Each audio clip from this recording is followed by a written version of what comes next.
આપ જોઈ રહ્યા છો નિર્માણ ન્યૂઝની વિશેષ રજૂઆત અને હું છું આપની સાથે નતાશા। દર્શક મિત્રો, આજનો ચર્ચાનો વિષય અર્થતંત્રના રિપોર્ટમાં વિસંગતતા સામે આવી છે। જો કે કોરોના કાળ બાદ ભારત દેશનું અર્થતંત્ર સતત ખાડે જઈ રહ્યું છે અને તેને ફરીથી પાટે લાવવા માટે હાલ સરકારના પ્રયાસ અથવા તો પછી લોકોનું જીવન નિર્વાહ કઈ રીતે સામાન્ય બની શકે તે માટેના તમામ પ્રયાસ કરવામાં આવી રહ્યા છે। તેમ છતાં હજી પણ અર્થતંત્ર ફરી એક વખત પાટે આવે ત્યાં સુધી કેટલો સમય લાગી શકે છે, સૌથી મોટો ચર્ચાનો વિષય। આ ઉપરાંત વિસંગતતાઓ ઘણી બધી છે, તેનામાં ફુગાવો એટલે કે ઇન્ફ્લેશન અને ઔદ્યોગિક ક્ષેત્રે ઉત્પાદનમાં કઈ દિશામાં અને કઈ રીતે વધારો થાય છે તે સૌથી મોટો ચર્ચાનો વિષય છે, કારણ કે આ બંને ક્ષેત્રે માઠા સમાચાર અત્યારે સામે આવ્યા છે। આ ઉપરાંત IMFએ એટલે કે ઇન્ટરનેશનલ મોનિટરી ફંડ્સ દ્વારા જે મુજબ વિશ્વના અર્થતંત્રને લગતા અને તેના અર્ધવાર્ષિક આઉટલુકમાં જણાવવામાં આવ્યું છે કે તમામ ઉત્પાદનોમાં બજાર તથા વિકાસશીલ દેશના ક્ષેત્રોમાં ઘટાડો થવાની શક્યતાઓ છે અને આ પગલે ખાસ કરી ભારત તથા ઇન્ડોનેશિયા જેવા અર્થતંત્રોમાં તેનો સમાવેશ થાય છે, જે કોરોના મહામારીને અંકુશમાં લેવા માટે સતત પ્રયત્નશીલ છે। પરંતુ વૈશ્વિક વૃદ્ધિમાં આ વર્ષે ઘટાડો થવાની શક્યતા છે, પણ બાઉન્સ બેક ક્યારે થશે આ એક મોટો સવાલ છે। બીજો સવાલ કે જે રીગ્રોથની વાત કરવામાં આવી છે, આ રીગ્રોથ કઈ રીતે પોસિબલ બનશે અને ઘણા બધા આવા સવાલો ઉદ્ભવી રહ્યા છે। ત્યારે અર્થતંત્રના રિપોર્ટમાં જે વિસંગતતા છે તેને આપણે નજીકથી સમજવાનો પ્રયાસ કરીશું। આપણી સાથે અત્યારે પેનલ ઉપર આર્થિક વિશ્લેષક પ્રોફેસર હેમંત કુમાર શાહ જોડાયા છે। હેમંતજી, સ્વાગત કરું છું આપનું। સવાલ મારો સૌથી પહેલો તો આપને એ રહેશે કે જે આ વિસંગતતા સામે આવી છે, વૈશ્વિક વૃદ્ધિમાં ચાલુ વર્ષે ઘટાડો થવાની શક્યતા છે તેવું કહેવામાં આવ્યું છે, પણ બાઉન્સ બેક ક્યારે થશે અથવા તો કઈ રીતે અને કેટલો સમય લાગી શકે તેને બાઉન્સ બેક થવા માટે? મહત્વનો મુદ્દો એ છે કે ઇન્ટરનેશનલ મોનેટરી ફંડે એવું કહ્યું છે કે આ વર્ષે આપણો ગ્રોથ રેટ એ -10.3% જેટલો રહેશે। આ ઘણો વધારે છે। ગયા જૂન મહિનામાં એણે એમ કહ્યું હતું કે 5% જેટલો રહેશે માઇનસ, અને હવે 3% જેટલો, એટલે માઇનસ ગ્રોથ રેટ રહેશે એનો આંકડો એને ડબલ કરતા વધારી દીધો। મહત્વનો મુદ્દો એ છે કે આ માઇનસ રહેશે એનો અર્થ એ છે કે ઉત્પાદન વધવાને બદલે ઉત્પાદન ઘટશે, એટલે જીડીપી નો ગ્રોથ રેટ ઘટી રહ્યો છે એમ એમાંથી સાબિત થાય છે। બીજો એક અગત્યનો મુદ્દો આમાં એ છે કે રિઝર્વ બેન્કે પોતે એવું કહ્યું છે કે 9.5% માઇનસ ગ્રોથ રેટ રહેશે અને વિશ્વ બેન્કે એમ કહ્યું છે કે 9.6% રહેશે, અને હવે IMF એમ કહે છે કે 10.3%। એટલે IMF નો જે અંદાજ છે રિઝર્વ બેન્ક કરતા પણ વધારે છે અને વિશ્વ બેન્ક કરતા પણ ઘણો વધારે છે। હવે એવું કહે છે કે આવતે વર્ષે એટલે 2021-22માં અર્થતંત્ર ફરીથી પાછું ચેતન અને 8.8% ગ્રોથ રેટ થશે। આ એક સારી બાબત છે, એમાં કોઈ શંકાના સ્થાન નથી જો આટલો ગ્રોથ રેટ સિદ્ધ થાય તો। પણ સવાલ એ છે કે આવતે વર્ષે જે આંકડો માપવામાં આવે ને એ આ વર્ષના આધારે માપવામાં આવે, એટલે આ વર્ષે -10.3% થયો હોય અને આવતે વર્ષે 8.8% થાય ને તો પણ એનો અર્થ એવો થાય કે 0.5% જેટલો એ માઇનસ છે। શાના કરતા? 2018-19 કરતા, અને 18-19 નો જે ગ્રોથ રેટ છે એ 4.2%। એટલે આવતે વર્ષે 8.8% થઈ જવાનો માટે આપણે મહાન પરિસ્થિતિમાં આવી જવાના છીએ એવું માનવું વધારે પડતું છે। પણ એમ ચોક્કસ કહી શકાય કે આપણે અર્થતંત્રમાં થોડા આગળ વધ્યા એવું ચોક્કસ કહી શકાય। મને એવું લાગે છે કે બીજો જે અંદાજ રિઝર્વ બેન્ક આંતરરાષ્ટ્રીય નાણાં ભંડોળે મૂક્યો છે એ બહુ ચોંકાવનારો છે। એણે એવું કહ્યું છે કે આ વર્ષે બાંગ્લાદેશની માથાદીઠ આવક $1888 અને ભારતની $1877, એટલે $11 બાંગ્લાદેશની માથાદીઠ આવક વધી જવાની ભારત કરતા। આ એક બહુ વિચિત્ર બાબત છે। એનો અર્થ એવો થાય છે કે બાંગ્લાદેશની પરિસ્થિતિ ભારત કરતા વધારે સારી છે આ વર્ષે।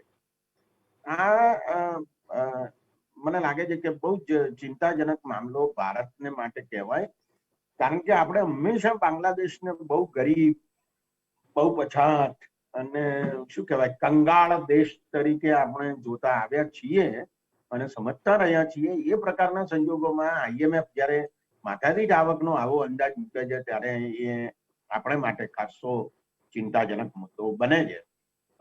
ભૂતાન, શ્રીલંકા, માલદીવ અને આ 3 દેશોની જે આવક છે એના કરતા ભારતની આવક વધારે, એ દેશોની ભારત કરતા વધારે. માત્ર પાકિસ્તાન અને નેપાળ એવા છે દક્ષિણ એશિયામાં કે જેના કરતા આપણી આવક આ વર્ષે માથાદીઠ આવક વધારે રહેવાની છે. એટલે મને એવું લાગે છે કે આ ખરેખર ચિંતાજનક મુદ્દો છે અને કોરોનાની પરિસ્થિતિને પરિણામે આપણે વિકટ પરિસ્થિતિમાં મુકાયા. પણ મુદ્દો એ છે કે ગયા વર્ષે પણ આપણો વૃદ્ધિ દર 4.2% જેટલો, એટલે પરિસ્થિતિ તો ક્યારની બગડતી ગઈ છે અને કોરોના એ વધારે બગાડી એમ કહેવાનો મુદ્દો છે. એટલે એને માટે માત્ર કોરોના જવાબદાર છે એમ નહીં, પણ ભારત સરકારની નીતિઓ જવાબદાર છે, એના પોતાના વલણો જવાબદાર છે, એમ આપણે ચોક્કસ કહેવું જોઈએ. અને સરકારના વલણો જવાબદાર છે તેવું કહી શકાય, કારણ કે પહેલાથી જ પરિસ્થિતિ ખરાબ હતી અને કોરોનાએ વધારે બગાડી. હવે હિમાંશુજી આપણી સાથે પેનલ ઉપર જોડાયા છે. હિમાંશુ ભાયણી, આર્થિક પત્રકાર. હિમાંશુજી, સવાલ મારો આપને કે ચાલુ વર્ષે ભારતના જીડીપીમાં 10.3% ઘટાડો થઈ શકે અને IMFના રિપોર્ટમાં વર્ષ 2021 સુધી 8.8% સુધારો જોવા મળશે તેવું કહેવામાં આવ્યું છે. મારો સવાલ પણ હેમંતજીને એ જ હતો કે આ સુધારો અથવા તો આ બાઉન્સ બેક જો કદાચ થાય તો કેવી રીતે થઈ શકે, અને તેના જવાબમાં જે મોટું હાઇલાઇટ છે અને તે છે કે ચાલુ વર્ષની નાણાકીય પરિસ્થિતિને ધ્યાનમાં રાખીને આપણે 2021નો અંદાજો લગાવી શકીએ. હવે હિમાંશુજી, સવાલ એ થાય છે કે 8.8%નો રીગ્રોથ કઈ રીતે પોસિબલ છે? બહુ ઇન્ટરેસ્ટિંગ ક્વેશ્ચન છે તમારો કે રીગ્રોથ કેવી રીતના પોસિબલ છે. આ IMF નો રિપોર્ટ તમે જો સ્ટડી કરશો, 200+ પેજીસનો આખો રિપોર્ટ છે. એમાં ચાઇનાનો જે ફોરકાસ્ટ છે એ 2021ના વર્ષ માટે એટલે 2021 માટે 10.something% આસપાસ આપેલો છે. એટલે 1.9% અત્યારે ચાઇના ગ્રો થઈ રહ્યું છે કે ગ્રો થવાની સંભાવના છે આ ફિસ્કલમાં, અને 8.2% એટલે એમ કરીને 10%નો ગ્રોથ એનો આપવામાં આવ્યો છે. જ્યારે ઇન્ડિયા, ભારત એમ કે બાઉન્સ બેક કરશે -10 માંથી સીધું 8.8%. પ્રોફેસર હેમંત શાહે જે કીધું એ વાત સાથે હું સંપૂર્ણપણે સહેમત છું કે કઈ ગ્રીન શૂટ્સ ઓફ ઇન્ડિકેટર કે ઇકોનોમી ક્યાંક કદાચ IMF ને દેખાણા હશે.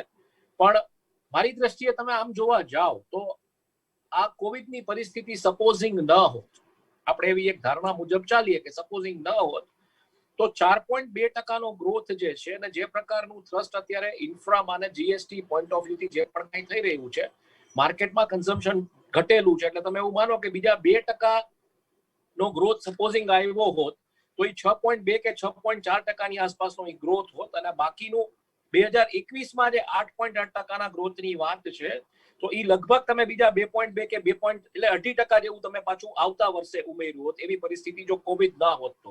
કોવિડને કારણે શું થયું છે, ઇન્ટરેસ્ટિંગ ડેટા જો આપણે સ્ટડી કરીએ તો કોવિડને કારણે લોકડાઉન જે આવ્યું, લોકડાઉનને કારણે કારખાનાઓને બધું બંધ રહ્યું. હું પરમ દિવસે સ્ટીલ પ્રોડક્શનના આંકડાઓ, જે દર મહિને જે પ્રોડક્શનના આંકડાઓ આવે છે કારના કે સ્ટીલ પ્રોડક્શનના, આ બધા આંકડાઓ ઉપર કામ કરતો હતો. જિંદલ સ્ટીલ અને ટાટા સ્ટીલના તમે પ્રોડક્શનના આંકડાઓ જુઓ, ડિલિવરીઝ ને સેલ્સ નથી, કારણ કે માર્કેટમાં ડિમાન્ડ હજી એટલી બધી નથી થઈ રિયલ એસ્ટેટ સેક્ટરમાં કે બીજા જે ઉદ્યોગમાં જ્યાં પણ કાંઈ એનો વપરાશ થતો હોય.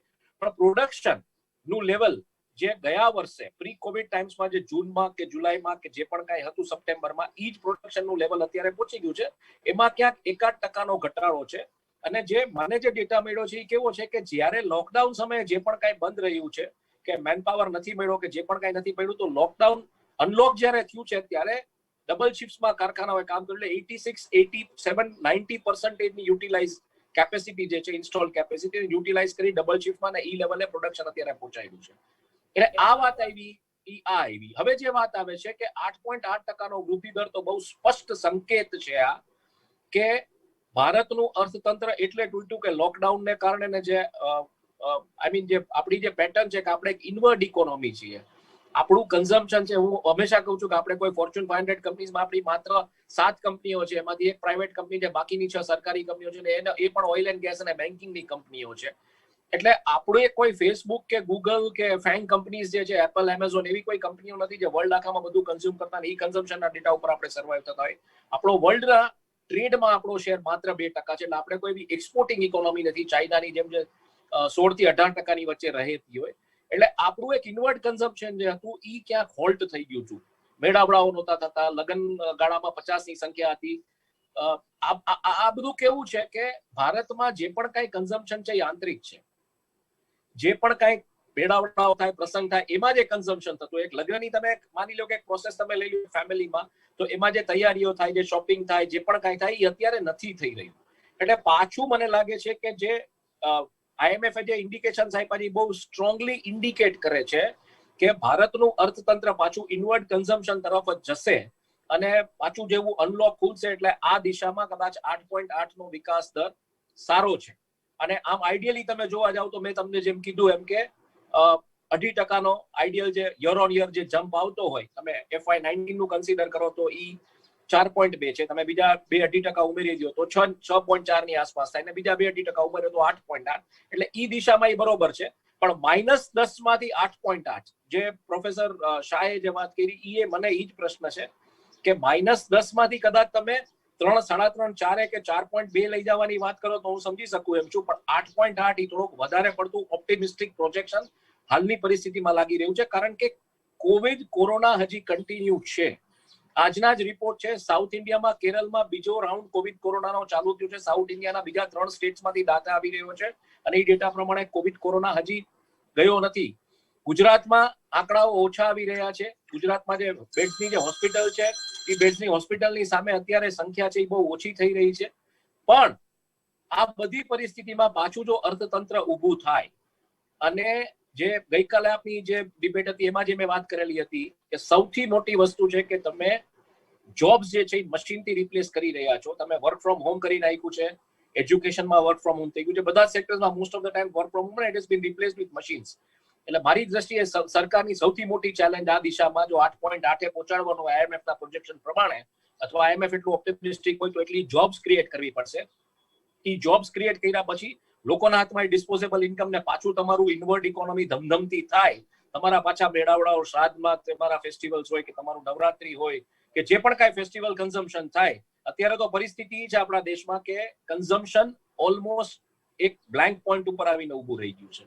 જે કન્ઝમ્પશન થાય છે એસેન્શિયલ ગુડ્સમાં થાય છે, ને જે ડેટા આપણે અત્યારે આવી રહ્યો છે ગ્રોથનો કે જે પણ કાંઈ આંકડાઓ આવી રહ્યા છે એ ઇન્ફ્લેશનને કારણે છે, કારણ કે સપ્લાય ચેન્સ તૂટેલી છે અને માર્કેટમાં માલ જે રીતના પહોંચે છે એ ઊંચા ભાવનો પહોંચે છે. એટલે ઈ ઇન્ફ્લેશન પ્લગ્ડ જીડીપી છે. એટલે ઈ જીડીપી તમે જોવા જાવ અને વાસ્તવિકતાની 8.8 ની જીડીપી ઈ કેવી રીતના આપણે હાસિલ કરશું, એ સરકાર માટે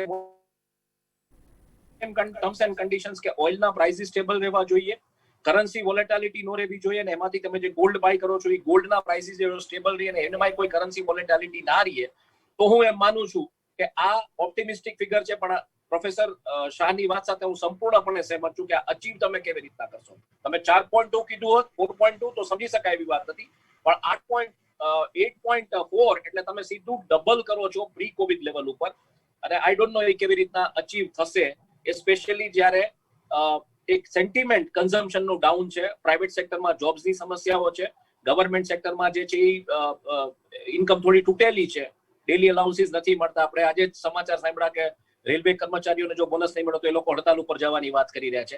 એટલે આ બધી વસ્તુની વચ્ચે 8.8 કેવી રીતના અચીવ કરવો એ થોડુંક મને ગવર્મેન્ટ એના ઉપર વિચારવું પડશે. અને એની ફાઇન પ્રિન્ટ મને લાગે છે આ બજેટ જે આવશે ફેબ્રુઆરીની બજેટ ઉપર આપણે જોવાનું રહેશે કે એમાં કઈ દિશામાં સરકાર જઈ રહી છે. ડાયસી તો છે, હવે તે બદલ સરકાર કઈ દિશામાં આગળ પ્રયત્નો કરે છે તે જોવાનું છે. મુખ્યત્વે પ્રોફેસર, મેન્યુફેક્ચરિંગ, માઇનિંગ અને પાવર જનરેશન સેક્ટરમાં જે ઉત્પાદન ઓછું થઈ રહ્યું છે, સામે કન્ઝમ્પશન પણ ઓછું છે, પણ અત્યારે મહદઅંશે આપણે વાત કરીએ તો મોંઘવારીની અર્થતંત્ર પર જે અસર પડી છે તેને જીડીપીની દ્રષ્ટિએ કદાચ પરત મેળવવાનો સરકારનો આ પ્રયાસ છે, તો આ એંગલ કઈ રીતે ફાયદાકારક સાબિત થઈ શકે? જો એક બાબત બહુ મહત્વની છે અને એ બાબત ઉપર હું વિશેષ ભાર મૂકવા માંગુ. 10.3% નો ઘટાડો આ વર્ષે થઈ રહ્યો અને હવે એમ કહેવામાં આવે છે કે આવતી વર્ષે 8.8% નો વધારો થશે. તો એને પરિણામે ગયે વર્ષે આપણી જે પરિસ્થિતિ હતી ને ત્યાં પણ આપણે આવતા નથી, અને આ વર્ષે આપણી જે પરિસ્થિતિ ઘટેલી છે એમાં પણ આપણે એ પરિસ્થિતિ ઉપર આવતા નથી, એમ એનો અર્થ થાય.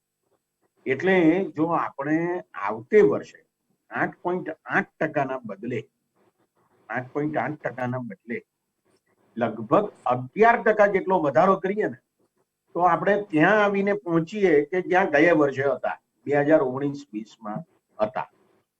એટલે આ જે પરિસ્થિતિ છે એનાથી આપણે કંઈ બહુ ખુશ થઈ જવા જેવું છે નહીં. આ એક વાત. બીજી વાત, આ સદીમાં એટલે 21મી સદીમાં 2007-8 આપણો ગ્રોથ રેટ 10.23% અને 2010-11 10.18% રહ્યો છે. બરાબર? કે જ્યારે એમના આગલા વર્ષો દરમિયાન એટલે 2006-7 એ લગભગ 5-6% આસપાસ અને 2009-10 એ લગભગ 6% આસપાસ હતો. એટલે એટલો ગ્રોથ રેટ હતો અને આટલો 10.23 અને 10.78 થયો, જે ભારતના ઇતિહાસમાં સૌથી વધારે છે. એટલે આવતી વર્ષે 11% ગ્રોથ રેટ થાય ને તો પણ એ પેલા પર્વત ઉપરથી આપણે નીચે ઉતર્યા અને પછી પાછા બીજા પર્વત ઉપર ચડ્યા. તો પર્વત તો એટલી ઊંચાઈ તો એટલી ને એટલી જ રહે છે, કારણ કે આપણે નીચે ઉતરી ગયા છીએ. આ દ્રષ્ટિએ વિચારીએ તો મને એવું લાગે છે કે જે અંદાજ છે એ અંદાજ મુજબ પણ જો ભારતમાં ગ્રોથ રેટ સિદ્ધ કરી શકાય આવતે વર્ષે તો એ ઘણી મોટી બાબત હશે. બહુ સાચી વાત છે કે ઔદ્યોગિક ઉત્પાદનની બાબતમાં આપણે બહુ જ નીચા પડ્યા છીએ અત્યારે. મેન્યુફેક્ચરિંગની બાબતમાં, માઇનિંગ અને વીજળી વગેરેની બાબતમાં પણ આપણે નીચા ઉતર્યા છીએ.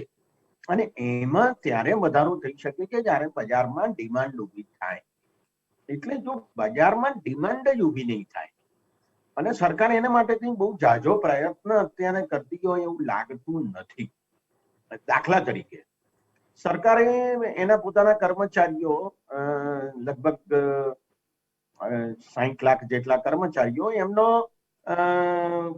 જે મોંઘવારી ભથ્થું એ બંધ કરી દીધું. સરકારની દલીલ એવી છે કે અમારી પાસે પૈસા નથી, કારણ કે જીએસટી ની આવક એપ્રિલ અને મે મહિના દરમિયાન 1 લાખ કરોડ રૂપિયા જેટલી ઘટી ગઈ છે અને પછી જૂન, જુલાઈ, ઓગસ્ટમાં પણ કે સપ્ટેમ્બરમાં પણ એટલી તો થઈ જ નથી. તો અમે પૈસા ક્યાંથી લાવીએ? આવી સરકારની દલીલ છે. મારી દલીલ એ છે કે જો તમે આ 1.5 લાખ કરોડ રૂપિયા 3 વખતનું મોંઘવારી ભથ્થું બંધ કરી દીધું, એને પરિણામે બચાવ્યા, તો એ 1.5 લાખ કરોડ રૂપિયા તમારે કોને આપવા જોઈએ? તો એ ગરીબોને આપવા જોઈએ કે જેથી એમની બજારમાં ડિમાન્ડ ઉભી થાય.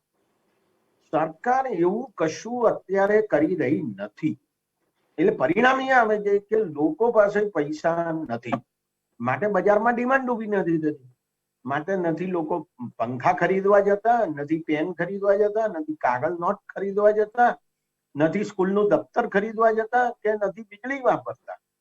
તો જે લોકો પાસે પૈસા નથી એવા લોકોની સંખ્યા આ દેશમાં સરકારના પોતાના આંકડા મુજબ લગભગ 80 કરોડ છે કે જેને એ સસ્તું અનાજ આપે છે રેશનની દુકાનેથી.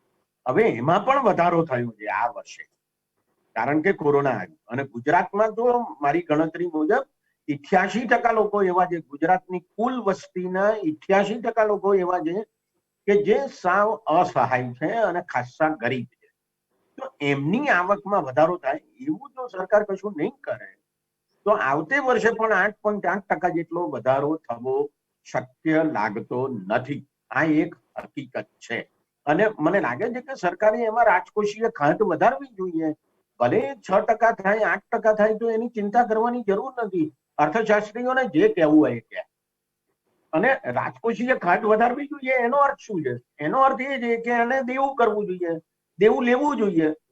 જે લોકો અર્થતંત્રમાં અત્યારે પૈસા વાપરતા નથી અને બચત કરે છે, એમની બચત પડેલી છે. દાખલા તરીકે ગુજરાતમાં સહકારી બેંકો પાસે 20,000 કરોડ રૂપિયાની થાપણો પડી છે. હું સહકારી કોઓપરેટિવ બેંકોની વાત કરું છું. આખા દેશમાં આવી કોઓપરેટિવ બેંકો છે કે જેની પાસે પૈસા પડેલા છે. સરકાર એ દેવું લઈ લે અને વાપરે અને ગરીબોને આપે. એવી રીતે વાપરે કે જેથી ગરીબોની આવક વધે, તો એમની ડિમાન્ડ વધે અને તો ભારતના અર્થતંત્રની પરિસ્થિતિ સુધરે. નહીં તો નહીં સુધરે. બહુ ઝડપથી મૂકવામાં આવે છે એટલી ઝડપથી પણ નહીં. રાજકીય ખાદ વધારવાની જરૂર છે તેવું પ્રોફેસરનું કહેવું છે. હવે સવાલ હિમાંશુજી, આપણે ક્વિકલી કમ્પેર કરી લઈએ કે વર્લ્ડ ઇકોનોમીની સરખામણીએ ભારતનું પરફોર્મન્સ કઈ રીતે જોઈ શકાય અથવા તો સુધરશે તો કઈ દિશામાં ભારત દેશ વર્લ્ડ ઇકોનોમીની સરખામણીએ ઊભું રહેશે તેવું આપને લાગે છે? જે પણ કઈ વાત આવી એમાં આ જ વાત આવે છે.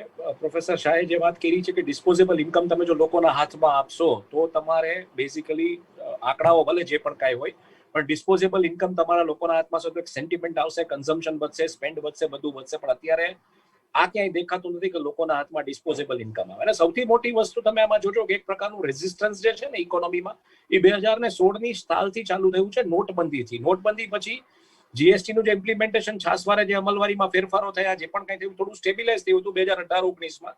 એટલે જીએસટી ના આંકડાઓ સારા આવ્યા તમારી પાસે. 98,000 કરોડની એવરેજ તમારી 12 મહિનાની આવી અને જે 2019-20માં 1,01,000 કરોડની આસપાસ 3,000 કરોડમાં એવરેજમાં વધારો થયો. અને મોટાભાગે જે કોર્પોરેટ કંપનીઝ જેનું સેટઅપ હતું આમાં કે જે માલ પોતાનો લે છે એની ચિઠ્ઠી હોય છે અને જે માલ બહાર કાઢે છે એની પણ ચિઠ્ઠી હોય છે, એ આમાં બેસી ગઈ, એકદમ બંધ બેસી ગઈ. એટલે વાંધો નથી આવ્યો. અને એ જ પરિસ્થિતિ એટલે જીએસટી જો કોઈ કહેતું હોય કે જીએસટી ના આંકડાઓ પાછા આવી ગયા છે તો એ કારણ એ છે કે કોર્પોરેટ ક્ષેત્રની કંપનીઓ પાછી કામ કરતી થઈ ગઈ છે. પણ વર્લ્ડ ઇકોનોમીની દ્રષ્ટિએ એઝ આઈ સેડ મોટામાં મોટું જે 8.8% પ્રોજેક્શન છે, મને ક્યાંક એવું લાગી રહ્યું છે કે ચાઇના જયારે 8.2% ગ્રોથ કરવાની વાત કરતું હોય 2021માં જે પ્રોજેક્શન આઈએમએફ નો, ઇન્ડિયા 8.4%, ચાઇના કરતા 0.2 basis point, I mean 20 basis point વધારે જો આપણે ગ્રો કરવાની વાત કરતા હોઈએ તો એક ઇન્ડિકેશન ક્યાંક કદાચ આઈએમએફ ને એવું શક્યતા છે મળ્યું હોય કે જે કોરોના ક્રાઇસિસ પછી જે પ્રકારે ઇન્વેસ્ટમેન્ટ એક્ઝિટ થશે ચાઇનાની બહાર કે જે પણ કાંઈ સાઉથ ઇસ્ટ એશિયન કન્ટ્રીઝમાંથી જે ઇન્વેસ્ટમેન્ટ એક્ઝિટ થશે એ કેવી રીતના કદાચ ઇન્ડિયામાં આવે કે શું થાય. પણ આ બહુ લોંગ ટર્મ કોલ છે. આ કોઈ એવું નથી કે 1 વર્ષની અંદર કે 2 વર્ષની અંદર આવી જાય. પણ હાલ પૂરતું એક સ્પષ્ટ વાત આવી રહી છે કે જ્યારે આખું વર્લ્ડનું જે આખા વિશ્વનું અર્થતંત્ર જ્યારે શિથિલતામાં એક પ્રકારે શિથિલતાની ચાદર ઓઢીને બેઠું છે, ત્યારે ભારતની ઇનવર્ડ ઇકોનોમી, ભારતનું પોતાનું 135 કરોડની આબાદીનું પોતાનું જે કન્ઝમ્પશન છે, રોજે રોજની જે દૈનિક જરૂરિયાતની ચીજો છે કે દવા છે કે જે પણ કાંઈ છે, ઈ કન્ઝમ્પશનના આધારે જ આ ગ્રોથનો ડેટા છે. બાકીની કન્ટ્રીઝ તમે કમ્પેરેટિવલી જો ગ્રોથ જોશો બધાની, રશિયાની છે કે ઇમર્જિંગ ઇકોનોમિક કન્ટ્રી પેક્સ છે, બ્રાઝિલ છે, આ બધાની, તો એની એવડી મોટી ગ્રોથ નથી. કારણ કે ક્યાંક ને ક્યાંક એ લોકો બીજા કન્ટ્રીઝ ઉપર બિઝનેસ માટે કે એના માટે આધારિત છે. એટલે આ એક આપણા માટે પોઝિટિવ ઇન્ડિકેટર છે. આપણું જે આપણે દર વખતે જે વાત કરવામાં આવે છે વસ્તીની, કે વસ્તી વધારો એ સમસ્યા છે, પણ આઈ થિંક આ પરિસ્થિતિમાં વસ્તી વધારો એ આપણા માટે પોઝિટિવ ઇન્ડિકેટર સાબિત થાય છે કે વસ્તી વધારે છે એટલે આપણું પોતાનું કન્ઝમ્પશન. અને બહુ મોટો જો બેનિફિટ કદાચ આઈ મીન ઇન્ડિયાને જે મળી શકે એમ છે, ભારતને મળી શકે એમ છે, ત્યારે લો ઓઇલ પ્રાઇસીસનો છે. પણ એમાં સરકાર શું કરી રહી છે એનો કોઈ સ્પષ્ટ દિશા નિર્દેશ નથી.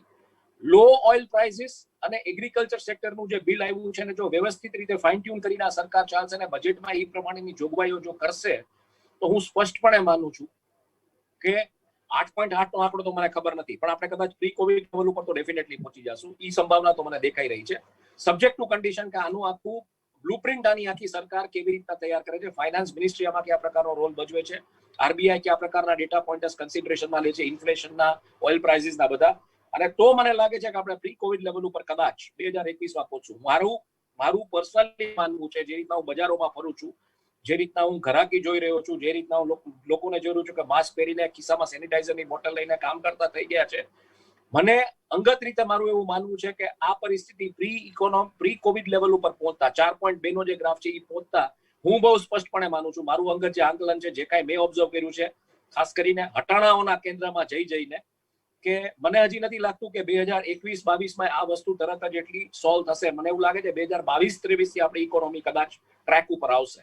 પણ આઈએમએફ નો આ ડેટા આજે મારી માટે બહુ રસપ્રદ રહ્યો છે. મેં આખું એનું સ્ટડી કર્યું. બહુ સ્ટ્રોંગ કોઈ એવા ઇન્ડિકેટર્સ એમાં નથી, એના રીઝનિંગ નથી કે શું કામ આ થશે. પણ એક વસ્તુ ચોક્કસ છે કે જો ઇનવર્ડ ઇકોનોમી જ ઇન્ડિયાને રિવાઇવ કરવાની હોય તો આઈ થિંક હવે એ દિશામાં સરકારે વિચારવું પડશે કઈ રીતના જાય છે, શું કરે છે. અને let us weight and watch. પણ વર્લ્ડ ઇકોનોમીની દ્રષ્ટિએ ઇન્ડિયાની ઇનવર્ડ ઇકોનોમી છે એના માટેનું મોટું પોઝિટિવ પોઈન્ટર છે. આ બહુ સ્પષ્ટપણે સાબિત થાય છે. કારણ કે 8.8, 8.4 નો ઇકોનોમિક ગ્રોથ જમ્પ બેઝિકલી કોઈ બીજા કન્ટ્રીનો વર્લ્ડમાં છે નહીં. એટલે આ બહુ મોટી વસ્તુ છે મારી દ્રષ્ટિએ. એટલે અન્ય દેશોની સરખામણીએ ભારતની વસ્તી એક ભારતના અર્થતંત્ર માટે પોઝિટિવ અપ્રોચ બની શકે, પણ તે દિશામાં કામ થાય તો. બાકી રહી વાત મોંઘવારી, જીડીપી અને ભારતના અર્થતંત્રની, તો તે ક્યારે અને કઈ રીતે વેગ પકડે છે અથવા તો ક્યારે સમતોલ થાય છે, આ તમામ બાબતો તે જોવાનું રહેશે. લેટેસ્ટ વેઇટ એન્ડ વોચની પરિસ્થિતિ છે, જેમ બંને પેનલિસ્ટ દ્વારા પણ જણાવવામાં આવ્યું છે. આ બાબતે તો આપણે હજી રાહ જોવાની રહી કે અર્થતંત્રમાં અથવા તો પછી અર્થતંત્રના રિપોર્ટમાં જે વિસંગતતાઓ છે, આ વિસંગતતાઓને કઈ રીતે સરકાર સમતોલ કરવાનો પ્રયાસ કરે છે, આગામી સમયમાં આપણે સૌએ જોવાનું રહેશે. પ્રોફેસર હેમંત અને હિમાંશુજી, આપ બંને અમારી સાથે ચર્ચામાં જોડાયા અને આપના મંતવ્યો જણાવ્યા તે બદલ આપનો ખૂબ આભાર. દર્શક મિત્રો, આજના વિષય અંતર્ગતની રજૂઆતમાં હાલ બસ આટલું જ. આવા ઘણા વિષયોની ચર્ચાઓ સાથે ફરી મળીશું. ત્યાં સુધી મને આપશો રજા. નમસ્કાર.